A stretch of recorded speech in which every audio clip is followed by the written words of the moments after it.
Hey, welcome to Socialism for All. Today's date is September 1st, 2021, and this is video 2 of 2 in our very much unexpected and unplanned Yaron Brook twofer today. It's the first time I've ever heard of this guy. He's an Ayn Rand objectivist, libertarian, free market capitalist, not exactly our favorite thing at a communist channel. In fact, libertarianism was established as anti-communism. Ayn Rand was a fervent anti-communist, read fascist. Although libertarians are either too dense or intellectually dishonest to actually embrace their fascism, we now clearly see it on social media, the libertarian to fascist pipeline. That's a very real thing, because if you just think through the consequences, let alone the whole history of it, but the consequences of give capitalists, totally unfettered power, what happens? Well, if working people have no protections at all, what do you end up with? Working people want socialism. That's in our interest as proletarians. Private property is not in our interest. And those of us who are class conscious, who have thought this through and realized that, are aware of it, fight for socialism. And capitalists, of course, oppose this, with everything that they have. Imagine for a moment that you're a capitalist, very wealthy, well-educated, can, hop around the world on your private jet, whatever. Maybe you even, don't have a private jet, but you can fly business class or whatever. Anyway, at some point you would look at the teeming masses and be like, hey, their interests are diametrically opposed to mine. And clearly in several other countries, they have, successfully overthrown capitalism. They're going to come for me someday. Wouldn't you spend some of your vast fortune and collaborate with other capitalists and their vast fortunes to try to set up some, protective measures against that happening? Namely, part of it being a campaign to ideologically blanket the working class in nonstop propaganda for free market capitalism, really any kind of capitalism, but in particular this, which is going to drag everything to the right, basically back to just the line between feudalism and capitalism. Try to sell people 1776 bourgeois revolutionary propaganda. That way you can capture some of the revolutionary discontent before it gets channeled into what's actually in workers' interest, socialism, and then spin it back into, patriotism and the support for the status quo. After all, the bourgeois revolutions of the late 18th century, that's what led to this system that we have now that is brutalizing people. That's what we want to get away from. But to them, all government is equal, all revolutions are equal. It's just too much government. It's a brainless ideology that's intended to keep workers not class conscious. It's intended to keep you from actually acting in your own interest. So that's a little bit about Yaron Brook. The last video I just did was a debate, quote unquote, between him and David Pakman, noted left liberal who I'm not particularly fond of. Anyway, this video is titled, viewer sent this in, Yaron Brook educates Eric Weinstein on altruism. I'm watching this completely cold, but one of the basic tenets of objectivism is rational selfishness. So I assume he's going to be attacking altruism or, just distorting the concept horribly, because libertarians are, advocates for an insane system based on greed. There is no version of capitalism that is not based on greed, war, imperialism. They have to keep forcefully expanding into new territories to open up new markets and extract raw materials and sell things back to the people. This is imperialism. Anyway, that's where we're at. 21st century capitalism has been nothing but imperialism for a long time. Libertarians want to sell you a fiction, and maybe they've sold it to themselves too, that you can have another way. You can't. But, I want to be clear. While communism, I don't talk about morality a lot on the channel. I think it's kind of an abstraction. But in terms of a system that works for people, makes people happy, and, is able to provide a dignified life and other things, socialism is in people's interest. If you're a dispossessed worker, who gets by selling your labor, dispossessed in that you don't own capital. You don't own an apartment building you're renting out to people. You don't own a workplace with employees. You don't own a bank. You don't make loans. You don't collect interest. You're not a capitalist. Then private property is not in your interest. You're probably never going to acquire any property. If you do, there's a good chance you could just lose it again. If you weren't born into a wealthy family, class mobility very limited. So if you weren't born wealthy, the odds of you becoming wealthy are slim to none. Just fight for your own interests. Or if you're petty bourgeois and you've just made it, you're just barely own a tiny bit of capital and you're just doing some small business of your own, maybe like one of your buddies helps you out and you pay him a little bit, you're basically a prole. I mean, the odds of you falling back into the proletariat are extremely high. That is your future interest if it's not your immediate interest. You have far better odds of becoming dispossessed again than you do becoming wealthy. So socialism is more in your interest than capitalism. Don't let these libertarians sell you a line of bullshit. So speaking of bullshit, let's get into it. I heard this guy speak. He is not very bright. This is like standard run-of-the-mill, not even dressed up very well or sophisticated capitalist propaganda. It's completely stale. You can smell it from a mile away. And let's get started. One question. Yeah, let's keep going. Hi guys, this is great. Thank you so much for doing this. I know this wasn't meant to be a debate, but I was hoping that you'd speak a little bit more about altruism. Yaron has very famously, taken the Ayn Rand position that altruism is evil. Eric, I'm a little confused though about your position. I know you were a Bernie supporter, but you're also in the business world. Can you talk a little bit about your views on altruism and what we are to do with all those other people that you're just talking about? Well, first of all, thanks for the question. Very short, so thank you. Short. You don't get confused by things that people advertise as altruism. Altruism can be many things. One thing it can be is a peacock's tail. I'm so goddamn successful and so rich that I can afford to be altruistic, right? So you're actually being selfish in a weird way, but actually great things can be accomplished on behalf of that. You can also think about inclusive fitness from a Hamiltonian perspective. There are all sorts of ways to get to beautiful and decent acts that don't require mumbo jumbo and nonsense. And what I think is you can have a child's relationship to altruism, or you can have an adult's relationship to altruism.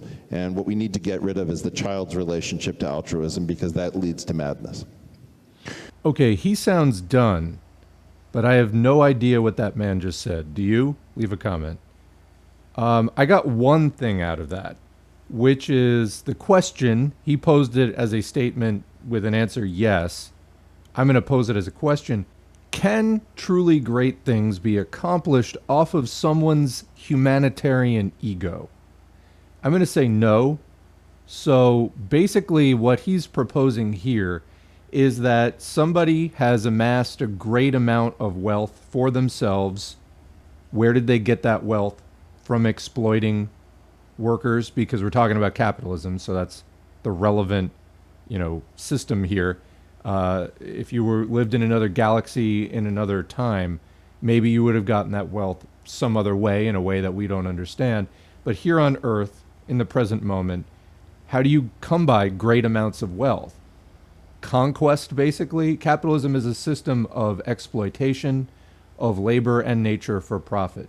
So basically, probably you were born into the right family, or you got really lucky somehow, and you wound up a capitalist, and you had an engine funneling wealth towards you, which was supported by, the legal system written by capitalists, which is intended to protect private property rights, private property relationships, which are basically predicated on excluding everyone but capitalists from really accessing freely the industry which creates all the goods and services, or are used to create all the goods and services that we use to make a good life as we understand it today, a materially comfortable life. So you're talking about a system fundamentally based on exclusion and exploitation, and then that pays back the people who actually create the wealth working people like you and me, not capitalists, pays us back crumbs. So this guy is basically saying that capitalists can put up showy, fanciful peacock tails of, you know, like the Bill and Melinda Gates Foundation or whatever. They're basically sitting on top of the system of war, hate, corruption, greed, and just destruction, ultimately. And they're going to put something back out into the world as a kind of charity, and that can be beautiful. It's, I would say, only beautiful if you completely put on blinders to how that came about. And this isn't, you know, the agony versus the ecstasy. This is, you made a beautiful thing and you trashed lots of stuff to do it, which on the whole gives you net ugliness, not beauty, and is not worth it. You hurt a lot of people and places in order to build that thing. And the world would have been net better off had you not done that. So we need to do away with this system completely. As far as what he was saying about a child's relationship versus an adult's relationship, maybe that meant something to him. He strikes me as a person who, you know, has great meaning and importance to himself. I'm not sure communication really is up there in his skill set, though. So I have really no idea what that was about. But, well, let's just go on with the video. I mean, I could speculate further, but maybe this gets clarified. So I'll just, because this is, I mean, there's a lot to talk about here, but I'll just be brief. I mean, it's important to define terms what we mean by altruism because it's used so widely and so briefly. But the philosopher coined the term, Auguste Comte, really meant living for the sake of other people, that your own happiness, your own sense, and that's in many senses that's still being used in that way, but in a disguised kind of way because nobody actually wants to live that way, so it's being used as an excuse. I think one of Ayn Rand's real greatest achievements is rethinking ethics and really reconceptualizing what we mean by a lot of these terms, but reconceptualizing what ethics means, what's the purpose of morality, and what kind of values should be attained. So for her, a lot of kind of the peacock tail wouldn't be self-interest. So a lot of the kind of stuff we do because we're convinced that we're supposed to help other people, so we help other people to appease unearned guilt, I would say is not self-interest. You get rid of the guilt. That's the self-interest part, is get rid of what's unearned. So Rand really focuses us on a morality, says, you know, rationally pursue your own self-interest. Figure out using reason what is truly in your long-term rational self-interest. Not easy. I always tell audiences to be selfish in a Randian sense, which I think is the only sense, is hard work. It requires real thinking. It requires real engagement with your life and with reality. And altruism, the idea of living for the sake of other people, is evil. Now that the concept of selfishness and self-interest does not preclude helping other people and assisting other people in a variety of different interesting ways, right? But it has to be grounded in an idea of what it means to be me, and what it means to be, you know, to be successful, and what my values really represent. All right, he also sounds done, and let me tell you, it's bad when Yaron Brook, that was who was just speaking, presents a much more clear and coherent argument than you did. So I don't know what the first guy was going for, but it was not clear or coherent. Anyway, so Yaron Brook makes some very sophomoric points. Ayn Rand is... To say that Ayn Rand is a great thinker, come on. Ayn Rand was a monster, and the point that he just said was like her pinnacle, you know, her greatest accomplishment, is an utterly sophomoric point. That you can't live purely for other people, and, you know, you're a person too, and you have to consider your own needs in the mix. I mean, wow, you know, very profound. I think most of us have figured this out somewhere in our teen years. I think part of the problem with libertarianism is it appeals to people who like never had these thoughts on their own, and then they, you know, attribute some kind of like profundity to it when most people realize most of these things unprompted, and then continue their psychological and emotional maturation far beyond this. Whereas libertarians just, oh my God, Ayn Rand had this thought. And it's like, yeah, most people have that, but in a more balanced way. And we don't spin it towards fucking people over, which is basically what objectivism is all about. So yeah, I mean, what he's talking about, rethinking ethics, I would say, you know, corrupting and distorting ethics. This is what capitalism does, and any ideology which tries to apologize for capitalism, that's what it's going to do, because it's fundamentally a destructive system. So look at examples in practice of libertarians. Who are they in real life? They're miserable, selfish assholes who don't understand other people. The best you're going to get out of a libertarian most times is some kind of like bad boy, you know, who does a lot of drugs and goes to a lot of strip clubs or something, you know, lives life on the edge and is kind of like cool in a very limited bourgeois concept that, you know, doesn't consider pleasure beyond merely the like adolescent level. If that sounds like a recurring theme here, an immature thought process, yes, I think that fundamentally that is what they're encouraging here. So he talks about a couple of other things about doing away with or abolishing, quote, unearned guilt about the condition of other people in society. And then also talking about thinking about what is truly in your long-term rational self-interest. And he stresses, you know, how dedicated libertarians are, because it's really a lot of work to think about what's in your long-term rational self-interest. Well, I thought about that, and I came up with, I'm a communist. I favor Marxism-Leninism. Why? Because I am not wealthy. I'm never going to be wealthy.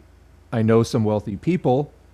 I think that they're unhappy and they live in a way that I don't want to, disconnected from most people in the world, living in a very insular world, very full of themselves, very egoistic. I don't want to live that way, even if I had the opportunity, even if I could live the daily life that being in the capitalist class entails, associating with that kind of people, you know, just the whole 9 yards. Even if that was something I could stomach, I don't want to be disconnected from the rest of humanity. So, but beyond that, just in economic terms, for most people, actually what we do on this channel, that is a Marxist channel, we're trying to talk to working people and help them out with that thought process that capitalism is not at all in your self-interest. It's absolutely not, because like me, you're not wealthy. Most people never will be and don't even really have a realistic chance of being wealthy. And you're a working person. You don't have an interest in maintaining the property relations of capitalism. You don't have an interest in keeping private property going as a system. You would benefit much more from getting out of this unstable, unjust system based on war and domination and greed that empowers the worst examples of, you know, the worst specimens of humanity. That's not in your rational self-interest. So this guy, they want to say like capitalism somehow is this like purely rational system. No, no, no. You know, as Lenin said, there's that quote that goes around, freedom in capitalism means about what it always has, freedom for slaveholders. It's only in socialism where we abolish the capitalist class and make the working class the dominant ruling class in society that we are free, actually free, because there's no exploiter anymore. We are able to defend ourselves collectively as a class with our class interests.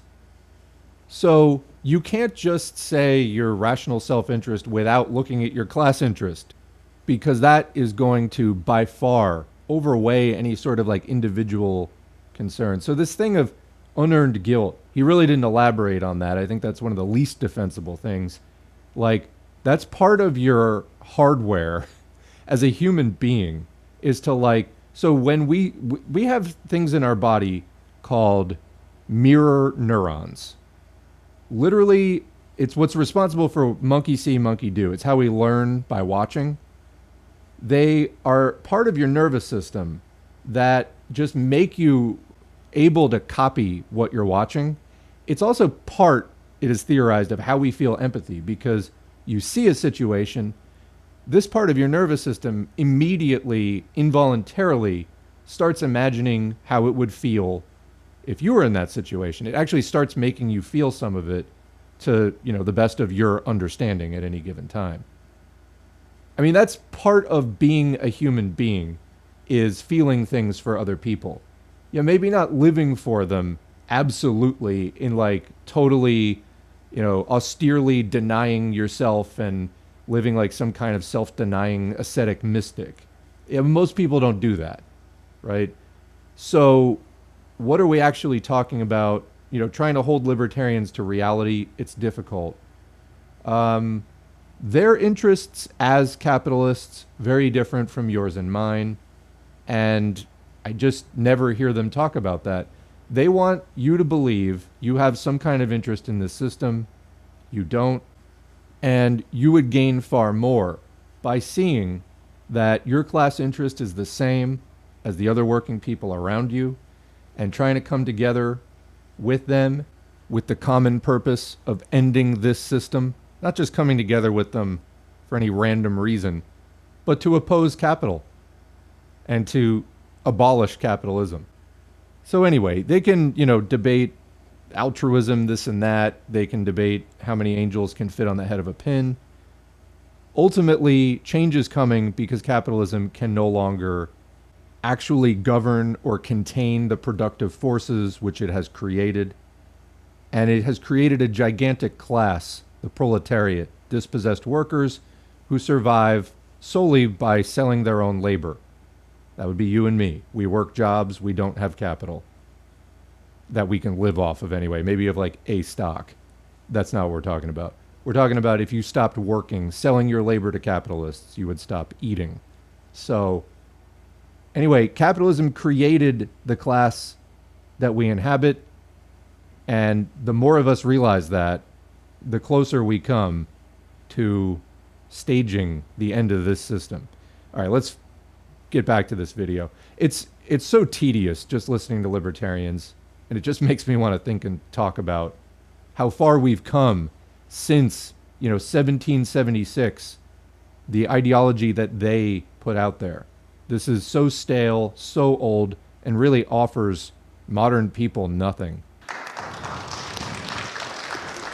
You put this philosophy to work in your novel Atlas Shrugged. That's right. You demonstrate it in human terms in your novel Atlas Shrugged. And let me start by quoting from a review of this novel Atlas Shrugged that appeared in Newsweek. It said that you are out to destroy almost every edifice in the contemporary American way of life, our Judeo-Christian religion, our modified government-regulated capitalism, our rule by the majority will. Other reviews have said that you scorn churches and the concept of God. Are these accurate criticisms? Yes.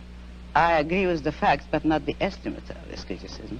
Namely, if I am challenging the base of all these institutions, I'm challenging the moral code of altruism, the precept that man's moral duty is to live for others, that man must sacrifice himself to others, which is the present-day morality. What do you mean by sacrifice himself for others? Now we're getting to the point. One moment. Since I'm challenging the base, I necessarily would challenge the institutions you named, which are a result of that morality.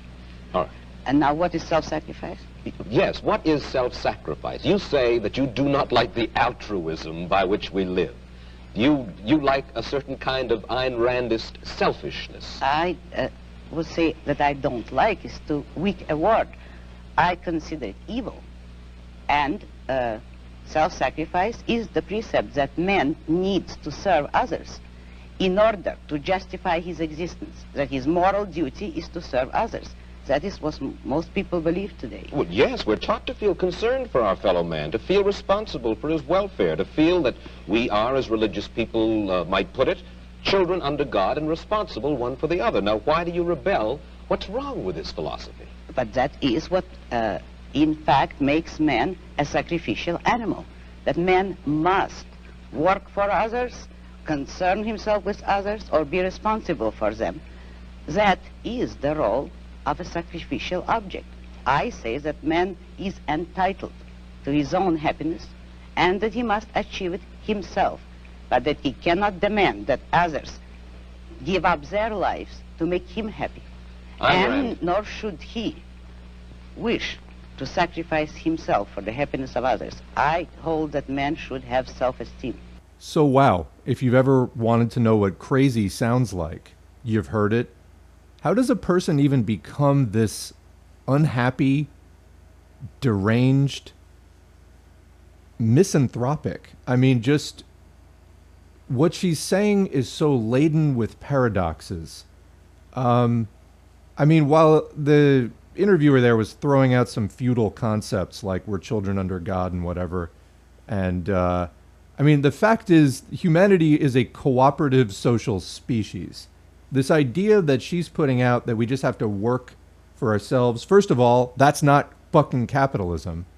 Capitalism involves a huge amount of socialized labor, and capitalists are literally living off of the work of other people. So what are you even talking about? You want this society where literally everyone just is like some totally atomized individual, and everything that they consume, it's like they produced or they just traded directly with someone else? That's not possible. A lot of human endeavor just doesn't occur on the scale where something like that is possible. And then when you start getting into, oh, well, people can be contracted to, you know, work on larger projects together and it's all voluntary. Okay, what happens if they don't? They die. Okay, then it's not voluntary. Things involving your survival instinct are not voluntary. That's part of nature, part of life. We're trying to avoid the worst of it. Otherwise, what is the point of even attempting civilization of any kind? What's the point of even trying to coexist with other people? Why do we not just all engage in total war, all against all, just shooting at other people? You know, because I think that what she's putting out there essentially is a barely restrained version of that, of all against all, total war of individual against individual. It's a nightmare, hellish. This is why I call it crazy. It goes against every human instinct you could possibly have. There is something fundamentally wrong with somebody who embraces that kind of, I mean, nihilistic is too good a word for it. Anti-human. There's just nothing appealing about what she just said. So anyway, that may sound hyperbolic, but it's like literally a nightmare vision of all of society that has ever existed, ever. Not just, you know, in Marxism, we say that in class struggle for the last few thousand years, there's been a hierarchy around private property and technology beyond Stone Age technology, and we have evolved governments and states to manage that property in some way, and one class, you know, benefits more than others, and there's been class struggle. What she's saying isn't any of that. She's challenging the notion that human beings should care about each other.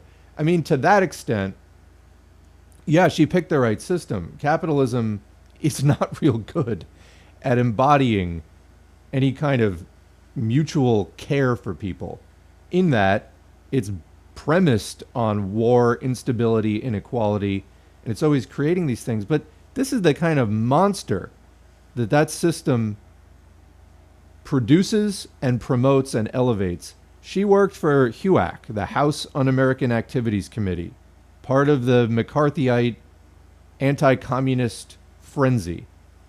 But she wanted to go even further than, you know, New Deal capitalism, which still was brutally, I mean, just being a working person in the United States has never really been good. It's been less bad at times, but is still far, far, far short of the kind of dignity and decency that we could have if we just abolished the practice of capitalism.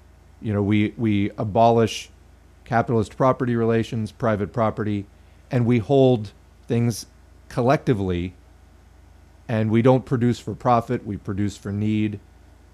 And we don't allow some people to run away with all the stuff that we make. That's capitalism. For her, it's like she wants to go deeper. And, you know, I think that she is hiding. I've mentioned before that the point is sophomoric, that yes, we also have to consider that the others for whom we care, you know, to other people, we are one of those others. So we are their equals. And that, you know, we shouldn't totally discount ourselves. She's hiding behind that, though, because that's not really what she's saying. She's saying that you're making yourself a sacrificial object when you just don't act out of like naked selfishness. It's not enough. She's going to a more fundamental level, which is why these people are so twisted. Libertarians, I mean. Like when you try to talk to them, like logic doesn't operate. It's like they live in their heads, not in society. And their ability to relate to other people, to me, seems like really damaged. And they get caught up in this, you know, I don't know who hurt these people, but I think that that's what it is. It's like they're afraid of other people. They don't feel like other people are going to care about them. And they turn into these just, you know, Prince of Darkness types. It's antisocial. It's terrible. You know, it's the most pro-social thing you can do. And it will make you feel good because it's natural to us. And it's not an illusion. Like what we want to do, fulfilling who we are as a species, as creatures, is to live in relative peace. Yeah, we can be argumentative. People have their spats and whatever. But to fundamentally not destroy our world. And we don't like seeing suffering. That's what I'm getting at. We don't like living in a world which is war-torn, where there is hunger, where there is famine, and so on, where there's homelessness. That's fundamentally not good for you. And no amount of loading up your brain with this toxic, just, you know, it's, you look into her eyes and it's just like, does she have like just a giant spider where her brain is supposed to be? It honestly frightens me. I don't know how you can sit there and say the things that she's saying and not just feel like I'm a monster. So anyway, I don't know what to say. This has no merit whatsoever. You know, people are going to accuse me of just, you know, now you're insulting her. It's an ad hom. What she has said is beneath contempt. It's just not remotely a solution to any of the fundamental questions that most people feel when they really start thinking about the meaning of life. It's a cop-out to just say, I don't care about other people, and my instinct to care about other people and to naturally have some empathy and compassion for other people is some kind of fluke or flaw, and I should just overcome it and just become callous, cold, uncaring, and really just interested in me. I mean, think about that. What kind of person are you really describing? So, anyway, if that's who you want to be, good luck. I think the rest of humanity is going to be strongly against you. And I think it's not really surprising that this line of thinking is a product of U.S. anti-communism and, you know, lines up with that. So just what a toxic movement. But as far as the people saying, you know, the horseshoe theory enthusiasts who are like, far left and far right should come together. Here's your far right. Do you really think there's anything remotely worthwhile in that? And the people who subscribe to it, you let me know in the comments. I'm going to leave it there. I can't say enough bad things, but I think for one video I have about this. Honest, it disgusts me on such a deep level that anyone considers this line of thinking normal in any way, or just acceptable, remotely acceptable. All right. Thanks for watching. Thanks to the current patrons whose names are on the screen. Today is the billing day for Patreon, so I haven't updated the names yet because Patreon hasn't updated the names yet. So We'll get those updated in the next day or two. But thank you to everybody who has subscribed, and your name isn't on the screen yet. It will be in the next day or two. If you'd like to support the channel, head to patreon.com/socialismforall. You can get your name on the screen for as little as $2 a month. All of those donations are encouraging and materially helpful. I do appreciate it. If that's not your thing, understandable. It's a terrible economy. Liking, sharing, subscribing, and commenting are all other good ways of helping out. But whatever it is you do online and in your real life community to speak up against capital and expand the conversation about socialism, I thank you. I appreciate it. We need to do this, and we need to push. Thanks again, and we'll see you in the next video.